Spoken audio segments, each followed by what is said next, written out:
Você sabe quais são os indicadores e métricas essenciais para acompanhar na sua startup? Fica aí no vídeo que eu vou te contar.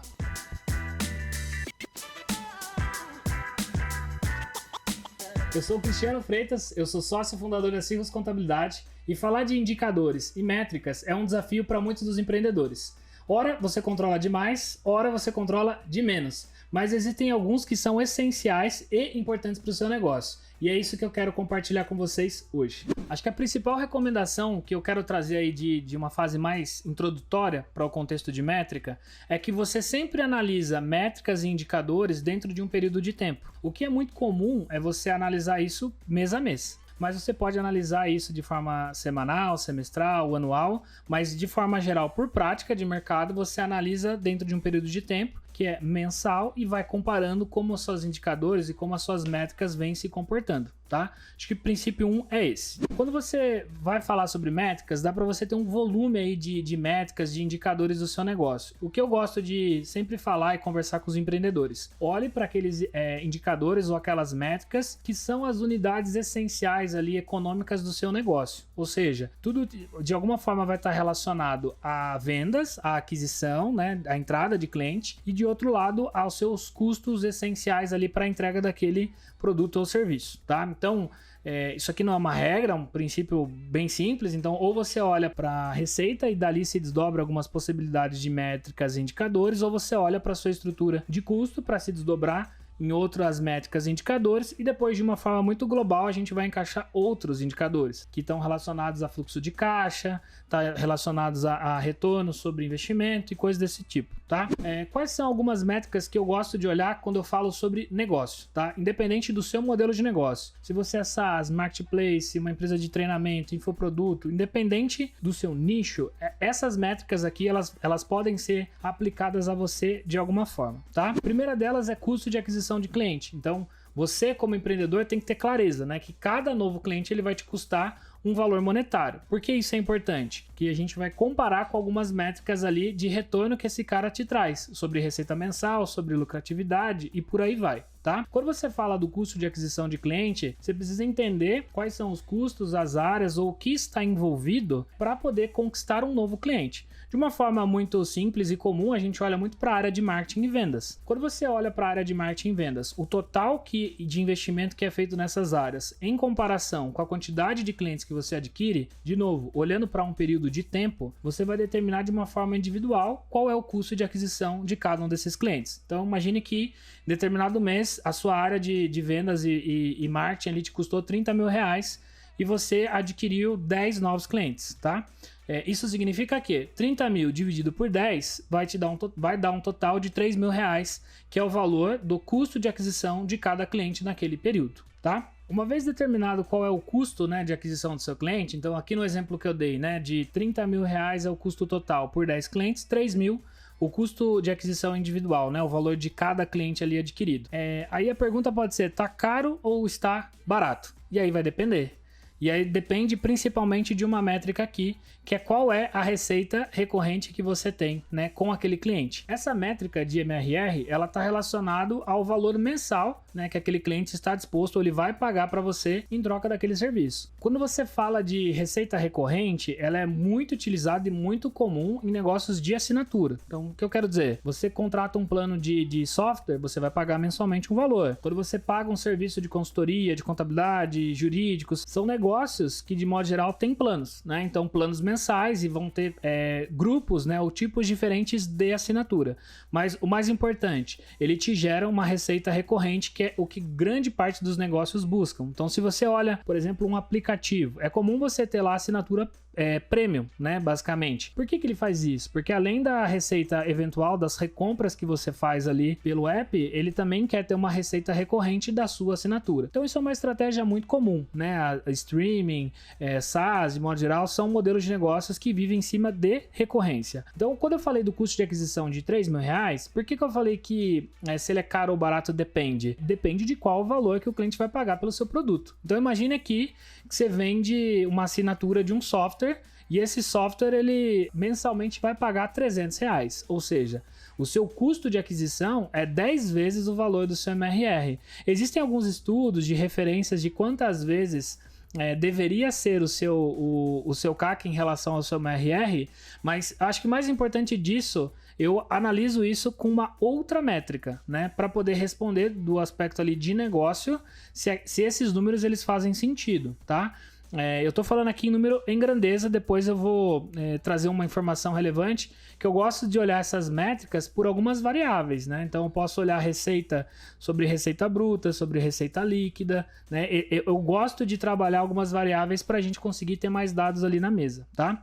Mas voltando ali no princípio, então se você tem um custo de aquisição de 3 mil e tem um valor de assinatura mensal, uma receita recorrente mensal de R$300, significa que no valor em grandeza, né, bruto, você tem 10 vezes, você gasta 10 vezes para adquirir um cliente. Pô, faz sentido? Aí você tem que olhar para uma terceira métrica, que é a de LTV, que é Lifetime Value, ou seja, qual que é o valor, quanto que aquele cliente ele deixa para o seu negócio durante o tempo de vida dele, tá? Então vamos colocar que é um histórico, né, que os clientes permanecem na empresa durante 10 anos, tá? Só para simplificar minha conta aqui. Se o cara ele vai permanecer na empresa durante 10 anos, então você vai pegar lá a receita recorrente, que ela é R$300, né? Por ano você vai multiplicar isso aí por 12, tá?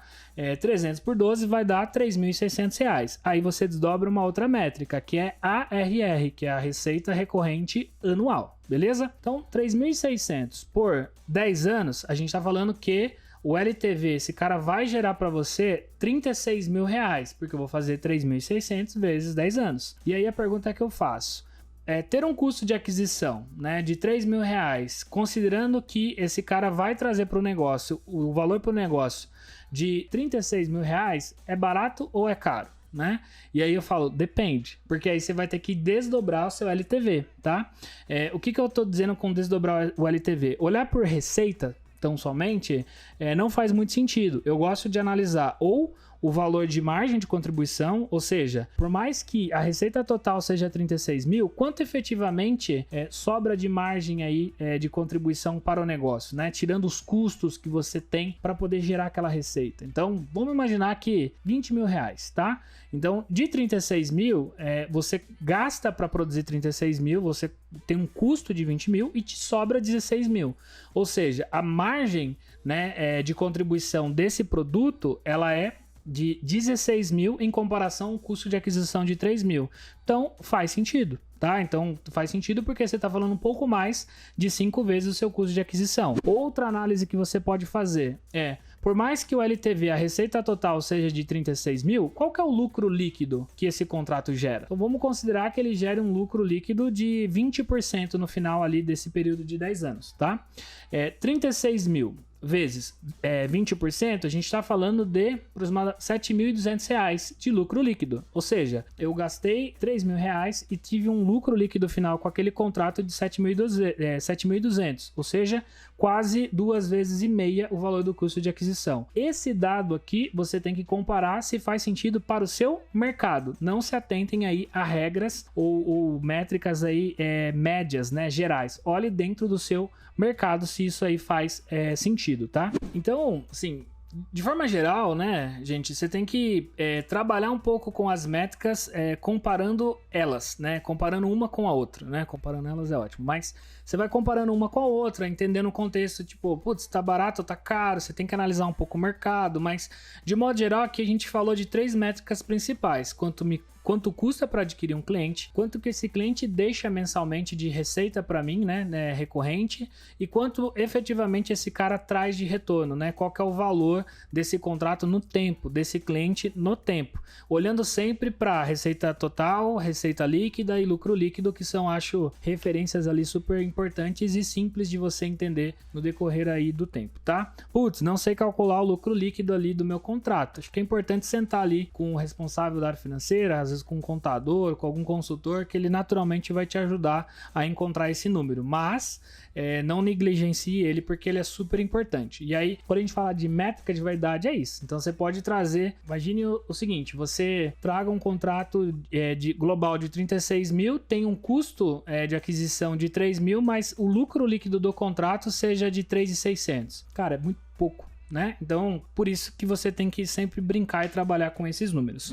Uma quarta métrica que influencia toda essa brincadeira é a métrica de churn, de cancelamento. Você tem que entender como tá essa métrica de cancelamento, porque ela tá muito relacionada ao período médio ali de tempo que seus clientes permanecem, né? Então, imagine o seguinte, eu previa que o cliente permanecia 10 anos, então eu tenho que acompanhar para que ele permaneça, ele esteja aqui comigo durante o tempo ali necessário para que eu tenha algum lucro ou minimamente cubra os custos que eu tive para trazer esse cliente para dentro da minha empresa, tá? Então, quando você olha para o churn, ela é então basicamente o número, pode ser em valor, pode ser em quantidade de clientes, então a quantidade de clientes que você perde ou o valor de contrato que você perde em comparação ao total da sua receita, tá? E aí você olha ela junto, que eu falo que é uma métrica muito vinculada com a retenção, né? Então, qual que é a média ali, né, de tempo de permanência que os clientes têm dentro da sua base. Ou seja, não tem como você responder se uma métrica de forma isolada ou um indicador de uma forma isolada ela é ruim ou bom,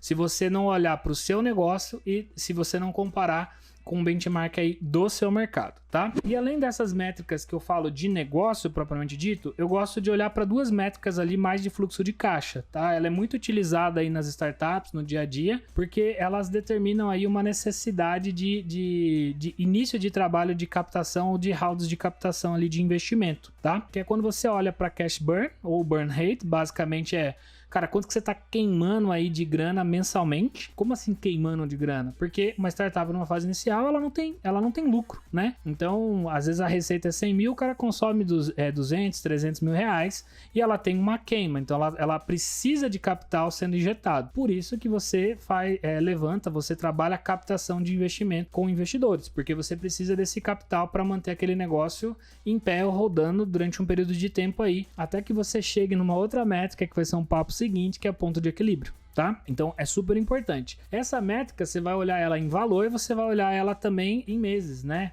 Que aí você vai trazer por essa segunda métrica aqui que eu acho super importante e naturalmente olhar para essa quantidade, olhar para o consumo, né? Então, imagine o seguinte, você tem um caixa de R$1 milhão e você queima, né? O seu cash burn, você consome, ou seja, você não gera caixa suficiente para pagar suas contas, e aí você precisa adicionalmente de R$100 mil por mês. Aí você traz para uma outra métrica, assim, quanto de caixa que eu tenho? R$1 milhão.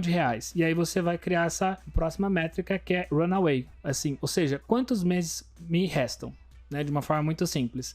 Então, se eu preciso de 100 mil a mais de caixa por mês, tenho 1 milhão guardado, eu tenho 10 meses de vida. E aí, o que eu preciso fazer? Ou reduzir o meu indicador, né, de cash burn, ou seja, se eu preciso de 100 mil, no decorrer dos meses eu preciso queimar menos caixa. Como que eu queimo menos caixa? Reduzindo o custo ou aumentando a sua receita. Então, se você aumenta a sua receita, você naturalmente gera caixa para pagar aí os seus gastos, suas despesas mensais. Então, você estende esse período de tempo do caixa que você teve. Durante ciclos aí de parada, de pandemia, de mudanças que podem acontecer no mercado, as empresas fazem isso. Por isso que a gente vê às vezes demissões em massa, mudanças de estrutura, porque de fato o cara olha para a preservação de caixa. Então, de modo geral, né, o que eu queria trazer aqui como mensagem? Existem métricas do seu negócio que podem ser complementares às que eu trouxe aqui, mas minimamente aquelas 4 essenciais, que é custo de aquisição, receita recorrente. Quando você olha de modo geral para LTV, quanto que o cliente deixa contigo, qual que é o seu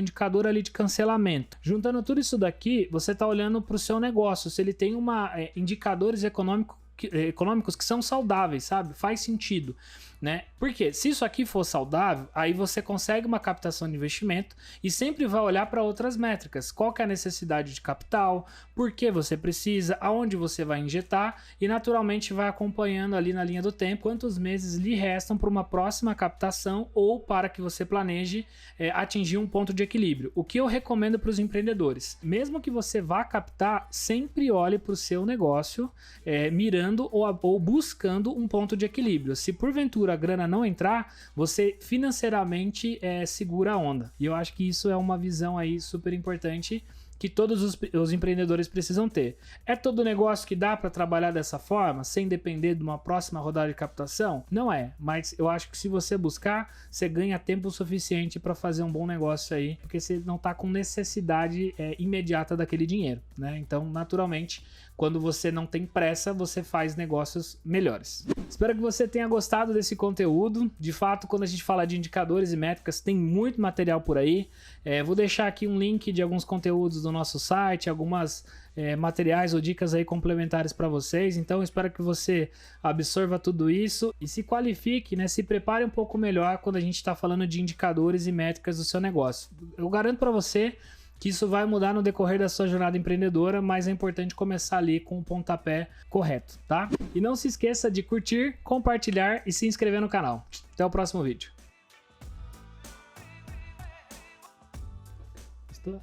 Muito obrigado.